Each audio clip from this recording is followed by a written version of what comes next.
Governor General of Australia and First Lady Linda Hurley, Their Excellencies, Special Envoys and Heads of Delegations, His Excellency, Most Reverend Charles John Brown and the esteemed members of the Diplomatic Corps, Vice President Sara Duterte, President Fidel Ramos, President Joseph Ejercito Estrada, President Gloria Macapagal Arroyo, Senate President Vicente Soto III, and the honorable members of the Philippine Senate, House Speaker Lord Alan J. Velasco, and the honorable members of the House of Representatives, Chief Justice Alexander Gesmundo, and the honorable justices of the Supreme Court, of course, First Lady Lisa Araneta, and my children, Alexander, Sandro, Simon, and Vincent. I cannot proceed without a special greeting, of course, to the former First Lady Imelda Romualdez Marcos,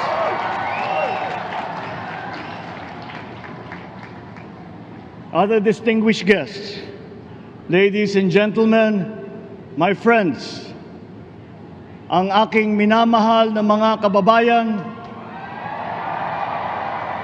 magandang tanghali po sa inyong lahat. This is a historic moment for us all. I feel it deep within me. You, the people, have spoken, and it is resounding. When my call for unity started to resonate with you, it did so because it echoed your yearnings, mirrored your sentiments, and expressed your hopes for family, for country, and for a better future. That is why it reverberated and amplified as it did, to deliver the biggest electoral mandate in the history of Philippine democracy. By your vote, you rejected the politics of division. I offended none of my rivals in this campaign. I listened instead to what they were saying. And I saw little incompatibility with my own ideas about jobs, fair wages, personal safety, and national strength, and ending want in a land of plenty. I believe that if we but focus on the work at hand and the work that will come to hand, we will go very far under my watch. You believe that too. At pinakinggan ko ang tinig ninyo na ang sinisigaw ay pagkakaisa, pagkakaisa, pagkakaisa. We will go farther together than against each other, pushing forward, not pulling each other back, out of fear, out of a misplaced sense of weakness. But we are the furthest from weak. The Filipino diaspora flourishes even in the most inhospitable climes, where they are valued for their quality. The changes we seek will benefit all and will shortchange no one. I was not the instrument of change. You were that. You made it happen. I am now. You picked me to be your servant, to enable changes to benefit all. I fully understand the gravity of the responsibility that you've put on my shoulders. I do not take it lightly, but I am ready for the task. I will need your help. I want to rely on it. But rest assured, I do not predicate success on the wide cooperation that's needed. I will get it done. I once knew a man who saw what little had been achieved since independence, in a land of people with the greatest potential for achievement. And yet, They were poor, but he got it done. Sometimes with the needed support, sometimes without. So will it be with his son. You will get no excuses from me.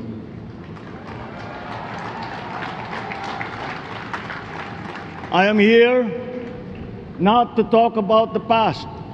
I am here to tell you about our future. A future of sufficiency, even plenty, of readily available ways and means to get done what needs doing, by you, by me. We do not look back, but ahead, up the road that we must take to a place better than the one we lost in the pandemic. Gains made and lost, opportunities missed, well-laid plans superseded by the pandemic. Indeed, ours was the fastest growing economy in ASEAN by ways now outdated. We shall be again by a radical change in the way the world must now work to recover what we have lost in that fire and move on from there. We face prospects of the spread of the war abroad, of which we are totally blameless.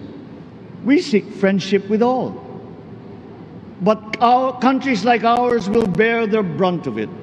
And if the great powers draw the wrong lessons from the ongoing tragedy in Ukraine, the same dark prospect of conflict will spread to our part of the world. Yet, there is more out there. Like going forward by new ways of doing that the pandemic forces to adopt. A stronger resilience, quicker adaptability. They are our best prevention. They are our best protection. Quiet reflection in a rough and tumble campaign of a breadth and intensity never experienced revealed some of them, such as the willingness to listen despite the noise, the hesitation to quarrel over differences, and to never, ever give up hope of reconciliation. These gave me the peace to ponder deeper. There are hints of a road not taken that could get us out of here quicker, to something better, something less fragile. There is also what you, the people, did to cope, but this time empowered by new techniques and more resources. You got by, getting some of what you needed with a massive government help, and for this I thank my predecessor for the courage of his hard decisions. But there is a way to put more means and choices in your hands. I trust the Filipino. Imagine how much more you'd achieve if government backstops instead of dictating your decisions. Always there to pick you up when you fall, giving what you need to get past a problem. Imagine if it invested in your self-empowerment to bring it closer to taking on whatever challenges come. Imagine a country that, in almost every sense, is you. Now imagine what you and government can achieve together. We did it in the pandemic. We will do it again. But again, I will not predicate my promise to you on your cooperation. You have your own lives to live, your work to do, and there too I will help. Government will get as much done alone without requiring more from you. That is what government and public officials are for. No excuses, just deliver. It was like that once upon a time. I did not talk much in this campaign.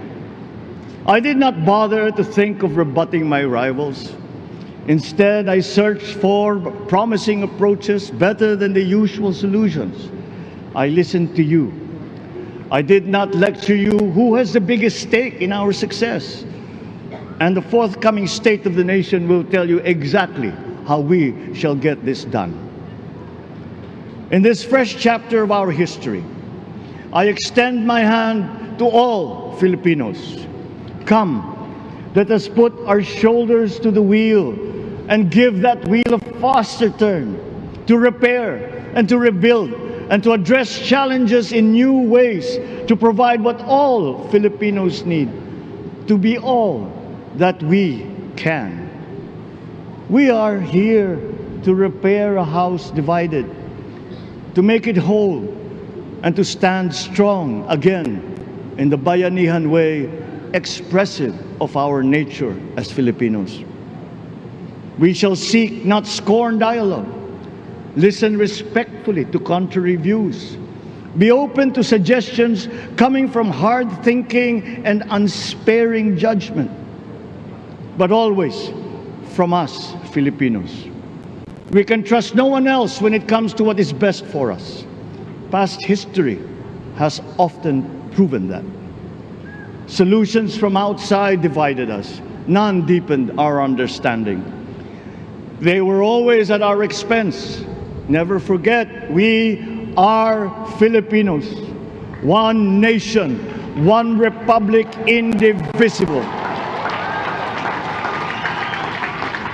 We resisted and never failed to defeat foreign attempts to break up our country in my father's watch. His strongest critics have conceded that. So let us all be part of the solution that we choose. In that lies the power to get it done. Always be open to differing views, but ever united in our chosen goal. Never hesitating to change it, should it prove wanting. That is how agile, resilient republics are made. Our future we decide today. Yesterday cannot make that decision anymore, nor can tomorrow delay it. The sooner we start, the surer and quicker the prospect of achieving our future. These are troubling times. What's happening to others can happen to us, but it will not. We see what's happening. We are witness to how it is being stopped, and we have seen the glory that crowns struggle against all odds. Giving up is not an option. We've been through times of bitter division, but united, we came through to this when it shall begin again, but better. The campaigns I've run have taken me here where I stand today. I listened to you, and this is what I have heard. We all want peace in our land. You and your children want a good chance at a better life in a safer, more prosperous country. All that is within reach of a hard-working, warm, and giving race. Your dreams are mine. Pangarap nyo ay pangarap ko. How can we make them come true? How can we do it together? But I will take it as far as anyone with the same faith and commitment can, as if it depended entirely on himself. Sa pangarap na maging mapayapa ang ating bansa, ang pangarap nyo ay pangarap ko. Sa pangarap na maging maunlad ang ating bansa, ang pangarap nyo ay pangarap ko. At sa pangarap na maging mas masinang ang kinabukasan natin at ng ating mga anak, ang pangarap nyo ay pangarap ko. We are presently drawing up a comprehensive, all-inclusive plan for economic transformation. We will build back better by doing things in the light of the experiences that we have had, both good and bad. It doesn't matter. No looking back in anger or nostalgia. In the road ahead, the immediate months will be rough, but I will walk that road with you. The pandemic ravaged bigger economies than ours. The virus is not the only thing to blame. What had been well built was torn down. We will build it back better. The role of agriculture cries for the urgent attention that its neglect and misdirection now demands. Food self-sufficiency has been the key promise of every administration. None but one delivered. There were inherent defects in the old ways and in recent ways too. The trade policy of competitive advantage made the case that when it comes to food sufficiency, a country should not produce but import what other countries make more of and sell cheapest. Then came Ukraine. The most vulnerable when it comes to food are the countries furthest away from the conflict, those bearing no blame for provoking it. Yet they face the biggest risk of starvation. If financial aid is poured into them, though it never is, there is nothing to buy. Food is not just a trade commodity. Without it, people weaken and die. Societies come apart. It is more than a livelihood. It is an existential imperative and a moral one. An agriculture damaged and diminished by unfair competition will have a harder time or will have no prospects at all of recovering. Food sufficiency must get the preferential treatment the richest free trade countries always gave their agricultural sectors. Their policy boils down to don't do as we do. Do what we tell you to. I am giving that policy the most serious thought if it doesn't change or make more allowances for emergencies with long-term effects. There is a parallel problem in our energy supply. Sufficient fossil fuel-free technology for whole economies has yet to be invented. And it is not seriously tried by rich countries. Again, consider the response of the richest countries to the war in Ukraine. But surely, a free world awash with oil can assure supplies. Or we will find a way.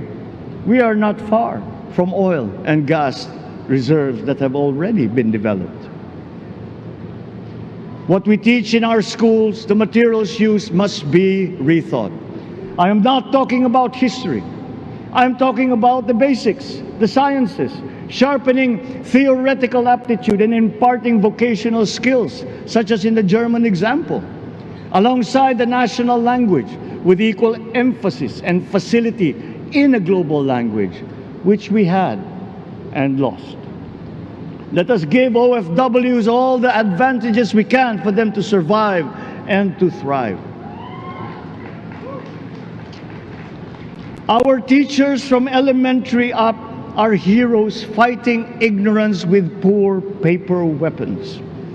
We are condemning the future of our race to menial occupations abroad. Then they are exploited by traffickers.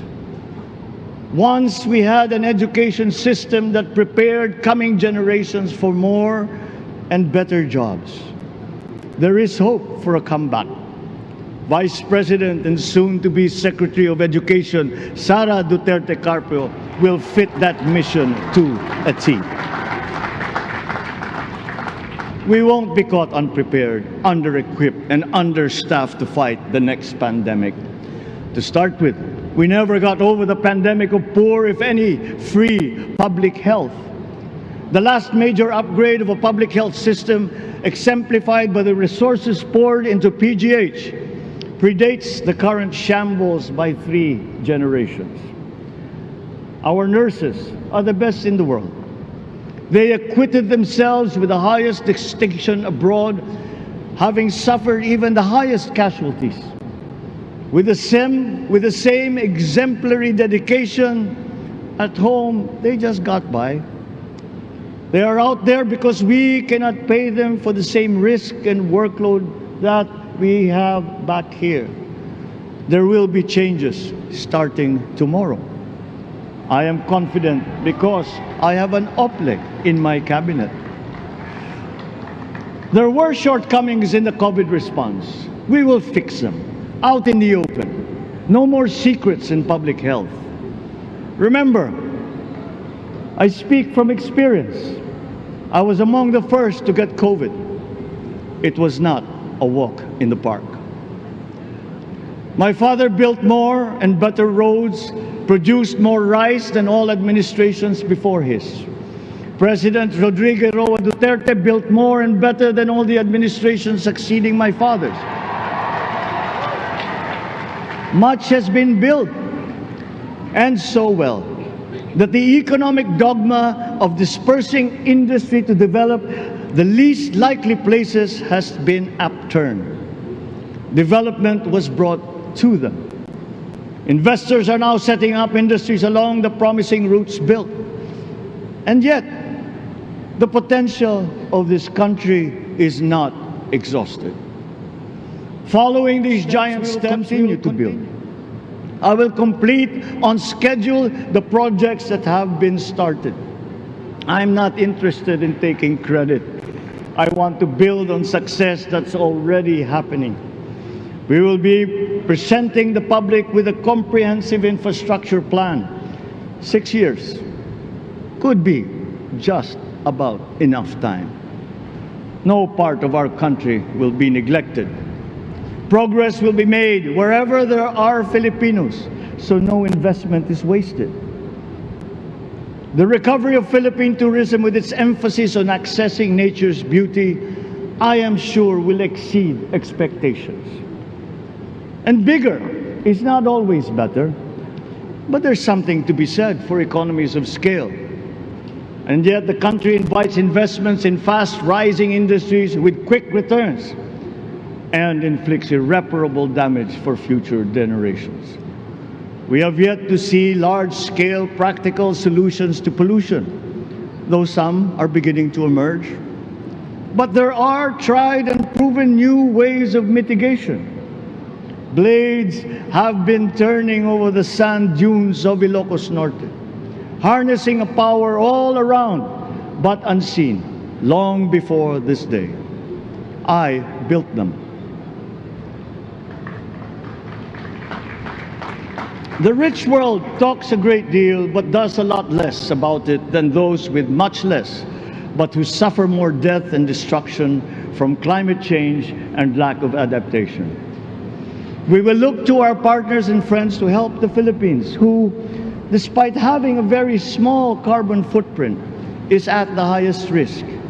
First, spare victims, then help them recover, and move on to lessen the harmful impact of climate change. We too have our part to play. We are the third biggest plastics polluter in the world, but we won't shirk from that responsibility. We will clean up. You will not be disappointed, so do not be afraid. With every difficult decision that I must make, I will keep foremost in my heart and in my mind the debt of gratitude I owe you for the honor and responsibility that you have conferred on me. Whatever is in a person to make changes for the better of others, I lay before you now in my commitment. I will try to spare you. You have your other responsibilities to carry. But I will not spare myself from shedding the last bead of sweat or giving the last ounce of courage and sacrifice. And if you ask me why I am so confident of the future, I will answer you simply that I have 110 million reasons to start with. Such is my faith in the Filipino.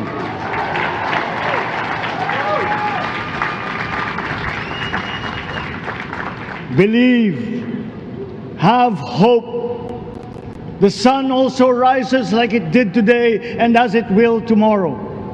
And as surely as that, we will achieve the country all Filipinos deserve. God bless the Philippines. God bless our work. Maraming salamat po sa inyong lahat. Mabuhay ang Pilipinas. Magandang tanghali po.